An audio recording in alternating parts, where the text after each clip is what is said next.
আসসালামু আলাইকুম রহমতুল্লাহ। সম্মানিত ভাই এবং বোনেরা, আশা করি আপনারা ভালো আছেন।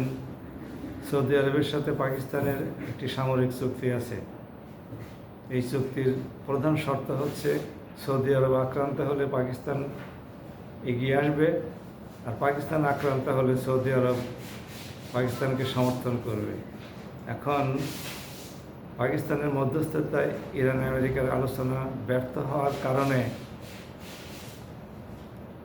যদি ইরান অতীতের মতো সৌদি আরবে আবার আক্রমণ চালায়, তাহলে কি পাকিস্তান এই যুদ্ধে সৌদি আরবের পক্ষ হয়ে জড়িয়ে পড়তে পারে?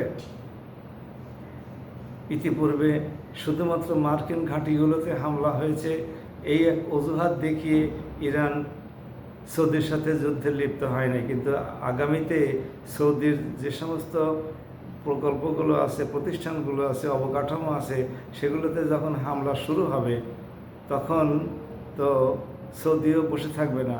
তখন সৌদি ইরানের উপরে হামলা করবে, ইরান আবার যখন সৌদির উপরে হামলা করবে তখন পাকিস্তানকে বাধ্য হয়ে ওই চুক্তির শর্ত অনুসারে জড়িয়ে পড়তেই হবে। কারণ পাকিস্তান আর্থিক দিক থেকে অত্যন্ত দুর্বল। সৌদির অর্থ সহায়তা ছাড়া পাকিস্তানের পক্ষে টেকে থাকা সম্ভব নয়, এবং সেই জন্যই পাকিস্তান সৌদি আরবের সাথে চুক্তি করতে গেছে। আমরা এইরকম অবস্থার সৃষ্টি হলে তখন পাকিস্তানকে ইরানের উপরে আক্রমণ করতে হবে সৌদি আরবের পক্ষ হয়ে। ইরান কিন্তু ইসলামাবাদ এবং করাচি, রাওয়ালপিন্ডি, এই সমস্ত মুলতান, এই সমস্ত কোনো শহরে হামলা করা বাদ দেবে না।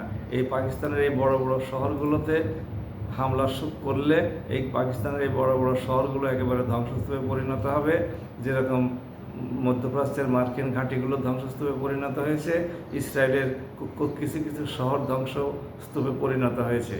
এবং আল্লাহ না করুন যদি ইরান কোনো কারণে পাকিস্তানের পারমাণবিক কেন্দ্রের উপরে হামলা করে বসে, তাহলে সর্বনাশের একেবারে চূড়ান্তটি সংগঠিত হবে। তখন ভারত এই উপমহাদেশে সবচেয়ে শক্তিশালী পারমাণবিক শক্তিধর দেশ হিসেবে টিকে যাবে, এবং মুসলিম বিশ্বের একমাত্র পারমাণবিক শক্তিধর দেশ পাকিস্তানের অস্তিত্ব হবে বিপন্ন। আবার যদি পাকিস্তানের পারমাণবিক কেন্দ্রে ইরানের আক্রমণের কারণে পাকিস্তান ক্ষুব্ধ হয়ে ইরানের উপরে পারমাণবিক বোমা নিক্ষেপ করে, তাহলে ইসরায়েলের বা আমেরিকার এসে ইরানকে পারমাণবিক বোমা মেরে ধ্বংস করার দরকার হবে না। মুসলমানরাই মুসলমানদেরকে পারমাণবিক বোমা মেরে ধ্বংস করে দিবে। সুতরাং এই যুদ্ধ তখন আর কাফির মুশরিকের সাথে মুসলিমদের যুদ্ধ থাকবে না, এই যুদ্ধ হবে তখন মুসলিম। আমরা এই অবস্থার সৃষ্টি হোক তা কোনোভাবেই চাই না। দয়াময় আল্লাহ উভয় মুসলিম দেশকে হেফাজত করুন, এবং মধ্যপ্রাচ্যের সকল দেশ যেন শান্তিপূর্ণভাবে অবস্থান করে এবং ইসরায়েলের সাথে ইরানের পক্ষ অবলম্বন করে সেভাবে ডিল করে। আমরা সেই আহ্বানই জানাই মধ্যপ্রাচ্যের মুসলিম দেশ, ইরান এবং পাকিস্তান সরকারকে। সবাই ভালো থাকুন। আসসালামু আলাইকুম।